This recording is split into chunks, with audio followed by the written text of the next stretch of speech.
Hers was a significant voice in petitioning and campaigning for the abolition of triple talaq, which was set aside by the Supreme Court as illegal.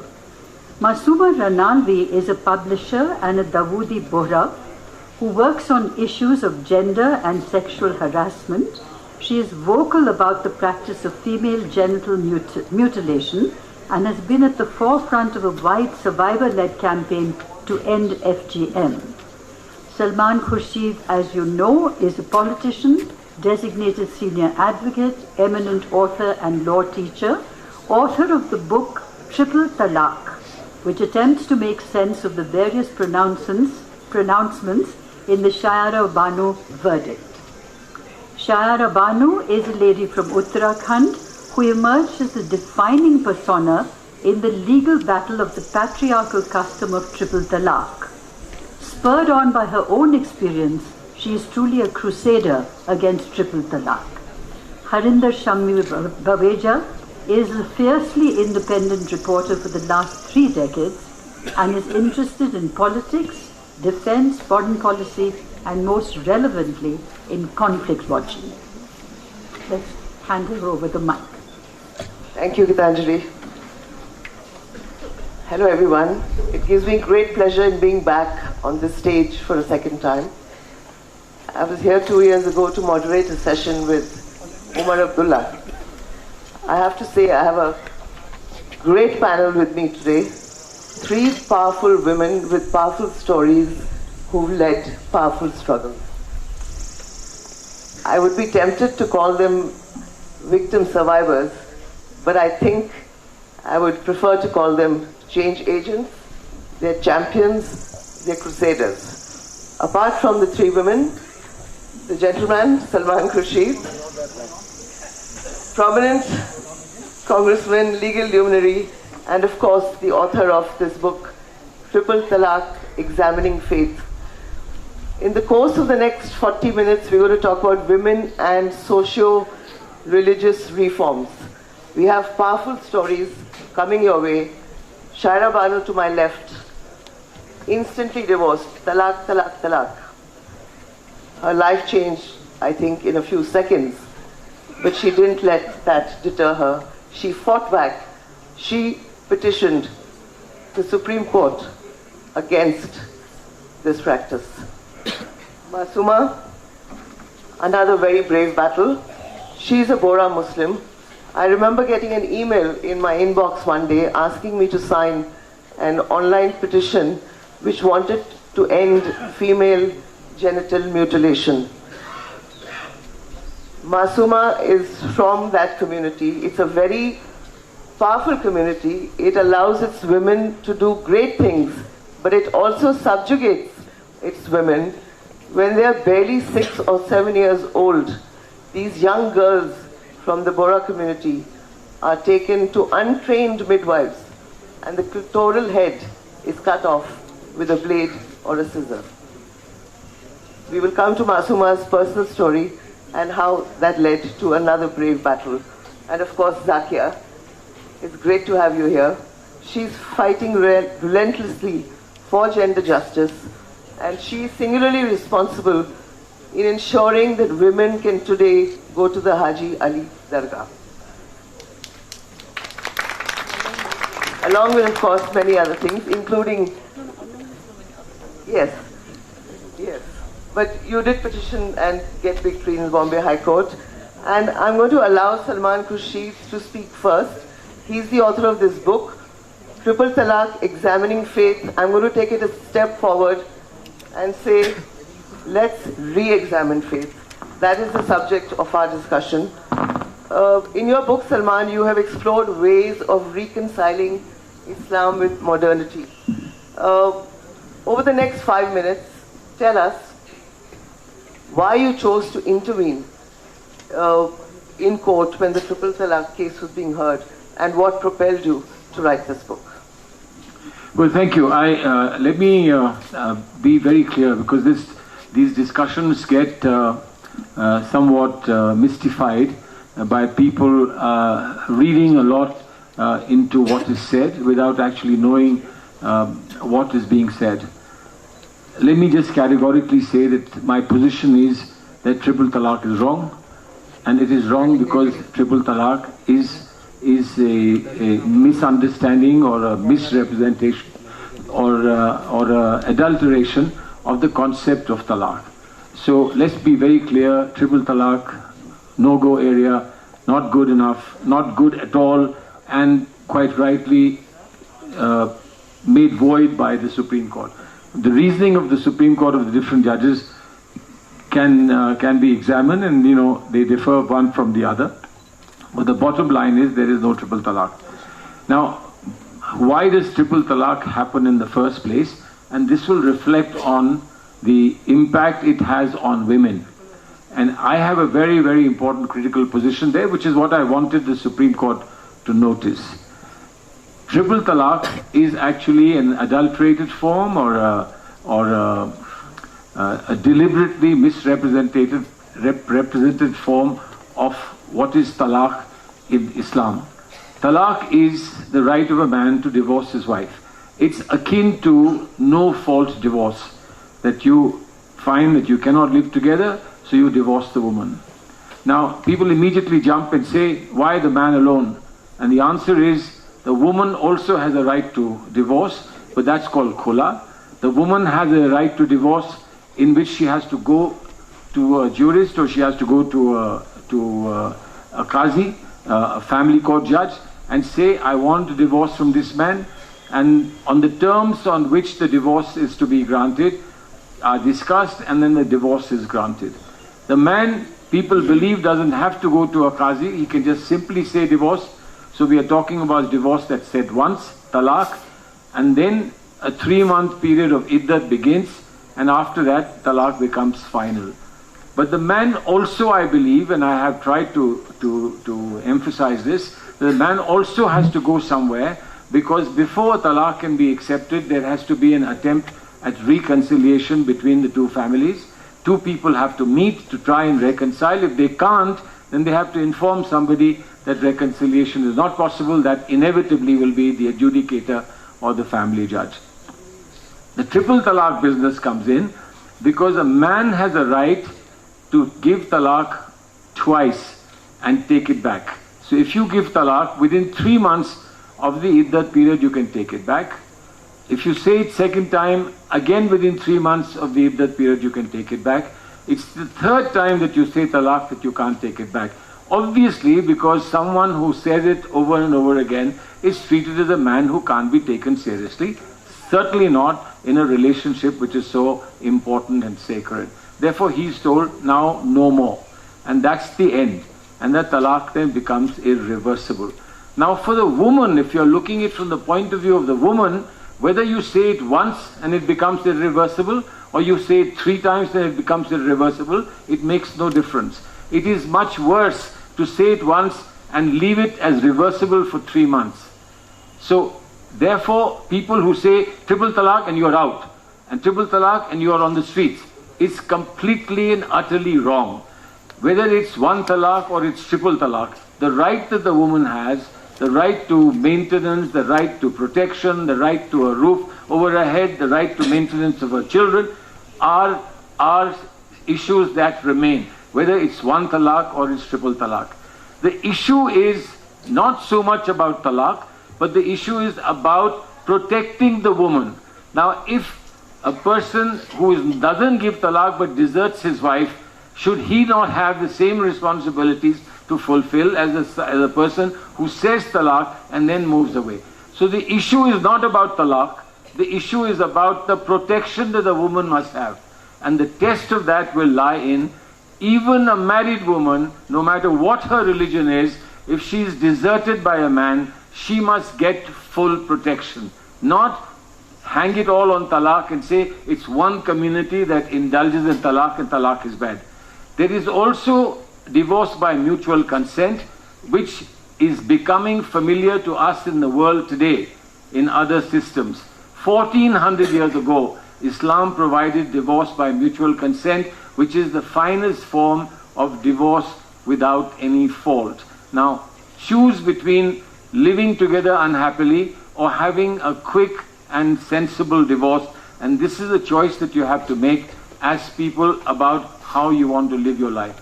Not blame everything on talaq. This is what I've wanted to say, because I knew that there would be either a black or a white argument there. There would be no shades of grey. And so I asked the court, could I tell the court what the shades of grey are? Now, today when the government says we're going to make triple talaq criminal, there are problems there. Many areas of criminal law are now being removed from the law book. I mean, we've removed in 377 between consenting adults, same-sex relationships. We've removed that from the area of criminal law. Adultery we've removed from the area of criminal law, because world over people believe that criminal law should be restricted to very special situations. Here we are adding to criminal law by saying anyone who says triple talaq will have to go to jail. Now someone who says triple talaq today after the Supreme Court judgment is saying 3 times talaq, which is meaningless. 3 times talaq means 1 time talaq. That's all. So that's one thing which is very critical. The other problem, I believe, that you could all discuss it, because I think that's a wider problem, and that's a problem that we are faced with Sabrimala judgment. In Sabrimala judgment, there is a very important dissent that's been given by the only woman judge in that bench, who says that if you believe in faith as part of a constitutional provision, then you can't tamper with faith. Now, this may have consequences that we don't like. This may have consequences that we might feel are regressive. But this is a larger question that must be discussed. When other 4 judges say we have to go by constitutional morality, they assume that constitutional morality is only about equality. But constitutional morality is just as much about faith as it is about equality. And what Malhotra has said, Justice Indu Malhotra has said, is that once you accept faith as part of constitutional morality, you are no longer in a position to say, yes, faith will be protected, but we'll tell you what faith is. Because faith has to be quite different from logic, quite different from objectivity, quite different from rationality. Thanks, Salman, for the opening remarks and clarifying the greys and the black and white. Can I just ask you a very pointed, straightforward question? Why did you not fight this battle 20 years ago, 30 years ago? Why the party which gave us freedom, why the Congress, why was it found wanting when it came to important issues governing women and reform? See, this is an important question, and I heard somebody say yesterday when Prime Minister Nehru was asked this question at the time of the Hindu Code Bill as to why he wasn't bringing in reform for Muslims as well, and he supposedly said the time has to be right. I mean, this is what he's supposed to have said. And the person who reported this was being a little critical of Pandit Nehru for having said this. But the fact remains that everything doesn't happen in an instant. 70 years we're talking about. It may be 200 years. But let us look at it. Why have we done 377 now? What was everyone doing with 377? Why is Me Too movement happening now? Why didn't it happen 20 years ago? Because everything seems to have a time when it gets ripe, and when it is no longer possible for anyone to say that we will resist this, when all institutions come together, public opinion comes together to change and reform it. My view is, and that's what the Supreme Court has said, that triple talaq never existed. In fact, it existed. In law, it never existed. This is what the Supreme Court has said, if you read Justice Kurian Joseph's judgment. We have a living example of that? See, the point is, you have a living example, and all sympathy and all support to her. But tomorrow somebody throws a brick at her, and you say, talaq is to blame. No, that's the ordinary law of the land. Somebody who deserts her, somebody who denies her her rights, is somebody who will be punished and ought to be punished for doing what they've done, and not because they've said talaq. She's certainly been denied her rights, ladies and gentlemen, for the last 3 years. She has not been allowed to meet her children. But before I come to Shaira Zakia, are you satisfied with the explanation given by Mr. Khurshid on what I see, as a horrible delay? Are politicians not standing up at the right time, perhaps? Or do you think I'm wrong in my expectations? Islam gave us equal right 1400 years ago. But the fact is that those rights have not materialized in our real life. And the whole game of patriarchy is about time for gender justice never being right. So earlier it was not right for some other reason, today it may not be right for some other reason. So what we are saying is that Allah created us equal. And to top it all, the Constitution of India also grants us equal citizenship. And there are a number of women. Shaira was the first one to approach the Supreme Court, but there are hundreds of women all over the country whose cases are pending in various courts. So the movement for gender justice has come from within the Muslim community, and it has been led by the women themselves. And it is high time we respect the movement. It's high time we acknowledge the women's demand for equality. It's the question of, who has the authority to speak on behalf of religion? Is it only certain people, males with, whose primary identity is religious, certain bearded persons who will forever continue to speak on behalf of religion? And then we have seen what happens to Shaira and what happened to several women like her. Out of the 525 women whose cases we have documented, who were all divorced women, some 369 have been divorced through the triple talaq method. So we believe that it has been the most, it has been the commonest method of divorce in our country, in the Muslim community. So we are seeking parity with our Hindu sisters and our Christian sisters who enjoy legal protection of laws, who are, in consonance with their religious texts. So we want a comprehensive reform in Muslim personal law. We want a codified Muslim family law based on the Quran and in confirmation with the values of the Constitution to be passed by the Parliament. And it is a movement of the women themselves. And we don't want religion coming in the way of essential human rights, like, Masuma has a right to her body. She was denied that right. Just one point. This is not about religion. This is about patriarchy masquerading as religion, because Allah has created men and women as equal. Masuma has a lot to do with religion. It has a lot to do with the Sayyidina not being willing to acknowledge or put an end to this very regressive practice. Can I request you very quickly to share your personal story that finally led to your battle? Just a word on what this whole discussion has been. The time being right, and when will the time be right?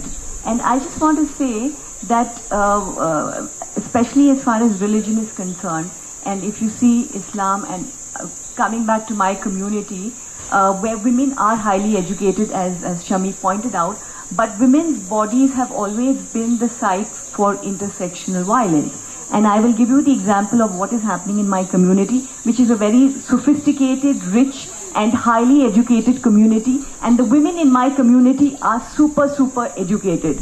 And the practice which is continuing in the name of religion, it is actually not a religious practice, but it has been given the name and the garb of religion, and the practice being that of female genital mutilation. And as Shami pointed out, that every girl in my community, when she reaches the age of 7, by deceit, by lies, by not informing her, she is taken to a cutter, a traditional cutter, and there, in the most unhygienic manner, with a blade or a knife, a part of her clitoral hood and clitoris is cut.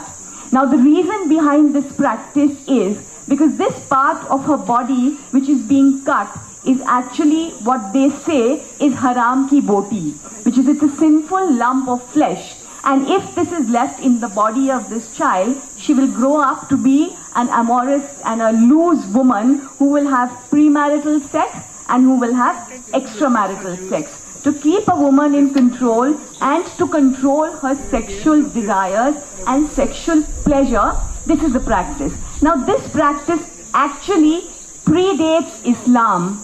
It predates Christianity. It existed way before 1400 years. It existed in some communities, in some tribes, where it was a patriarchal form of controlling women. and controlling her sexual desires. And it's a traditional practice, it's a cultural practice which has come down from centuries. And interestingly, in India, we have over 170 million Muslims, but it is only in this community, which is about 1 million strong, that this practice continues. And again, interestingly, the practice has been given a religious color. So we are told that this is an Islamic practice and that this is part of your religion and there cannot be any change and this has to continue. It continues even today in 2018. The practice of female genital mutilation continues in my community. And the reason why we are all here today is because we as women have spoken about this. This is a very secret practice. For 40 years of my life, I never ever spoke about what had happened to me as a child.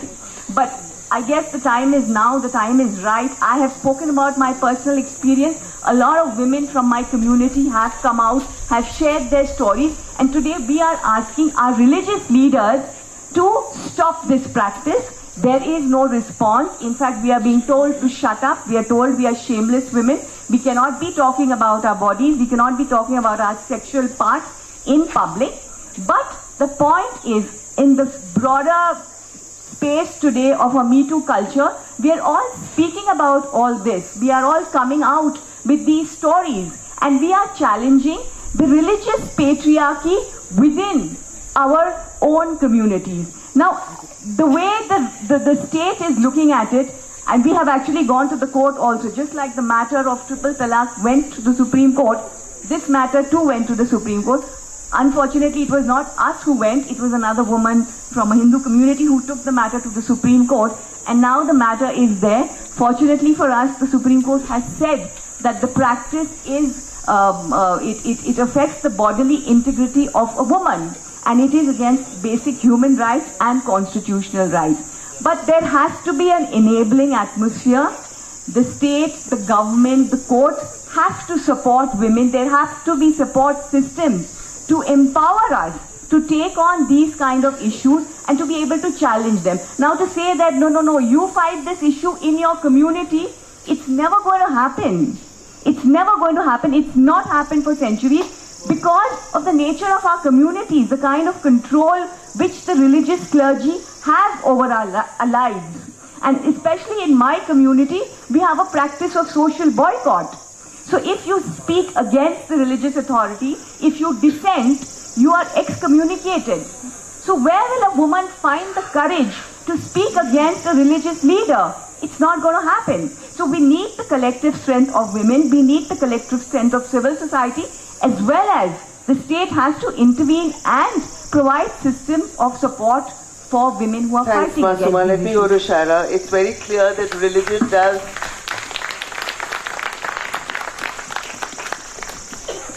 very clearly religion casts a long shadow over reform.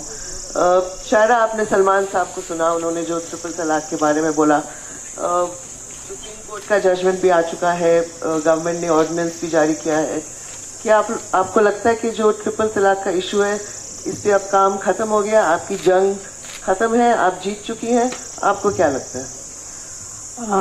जो भी judgement आया, supreme court का जो भी judgement था, तो उसके बाद भी देखा गया है कि मुस्लिम कम्युनिटी में अभी भी तलाक हो रहे हैं और लोगों ने, जो मुस्लिम कम्युनिटी है और उन्होंने एक्सेप्ट नहीं किया है. और हमारी जो मुस्लिम कम्युनिटी को है बहुत ज़्यादा जागरूक होने की ज़रूरत है और अपनी मानसिक जो है स्थिति उसको चेंज करने की बहुत ही ज़रूरत है. और जो भी अध्यादेश आया है और उसे हमें स्वीकार करना चाहिए और देखना चाहिए कि हमारी जो मुस्लिम कम्युनिटी है उसमें जो महिलाओं की स्थिति कितनी बेकार थी. काफ़ी दिनों से हमारी जो मुस्लिम कम्युनिटी में 3 तलाक और बहुविवाह और हलाला जैसी प्रथाएं प्रचलित थीं. जब मेरे साथ 10 अक्टूबर 2015 में मेरे साथ ये घटना घटित हुई, तो जरा ऑडियंस को बताइए आपके साथ क्या हुआ. जैसे कि आपने मैगजीन्स में और काफ़ी दिनों से मेरे बारे में सुना होगा, लेकिन मैं बहुत शॉर्ट में अपने बारे में बताऊंगी. मेरे पति रिजवान अहमद ने मुझे 10 अक्टूबर 2015 को तलाक स्पीड पोस्ट द्वारा दे दिया था। मैंने उसके बाद सुप्रीम कोर्ट में 3 तलाक हलाला और बहुविवाह के लिए याचिका डाली और हमारे सुप्रीम कोर्ट ने 22 अगस्त 2017 को 3 तलाक को अवैध घोषित कर दिया। और इसके बाद हमारे बीजेपी सरकार ने 3 तलाक के संबंध में जो भी बिल पारित 28 दिसंबर को जो बिल पारित लोकसभा में हुआ वह बहुत ही सराहनीय है। और उसके बाद मैंने 2018 में मार्च में दोबारा हलाला बहुविवाह और यूनिफॉर्म सिविल कोड के लिए याचिका डाली। हमारे पूरा मत पढ़िए, आप बताइए अब आपकी जंग कितनी बाकी है? अभी तो दिखा होगा कि जो जजमेंट हुआ है 3 तलाक के लिए है, और आपको ये पता भी होगा कि 3 तलाक का कहीं भी जिक्र नहीं है, कुरान में भी जिक्र नहीं है। तो अगर 3 तलाक जब कुरान में भी नहीं है तो हलाला कैसा है? ये सोशल सिस्टम क्यों है? तो इसको भी ख़त्म होने की ज़रूरत है। और मुस्लिम कम्युनिटी को ही नहीं और भी जो रिलीजियस हैं उनको भी ये सोचना चाहिए कि सोशल प्रॉब्लम है, इसको ख़त्म करने में अपना योगदान देना चाहिए। और ये तभी हम, मुझे लगता है हमारी जो नेशनल है ये सोशल प्रॉब्लम है उसकी वजह से उन्नति हो पाएगी। शुक्रिया। Salman, at one point in your book you've written that instead of keeping religion out of politics, we sensibly give equal respect to all religions. I want to take this a step further. My question to you would be, why should religion shape public policy? Is it at all possible? I mean, should we not be addressing the fact that the Indian Constitution is ambivalent when it comes to religion? I mean, today you have a ban on cow slaughter in the name of religion. We are killing each other in the name of the cow. Why? I mean, I would even go to the extent of saying that you had Operation Blue Star, largely to do with issues of religion to some respect. Is it possible to not allow religion to shape our public policy?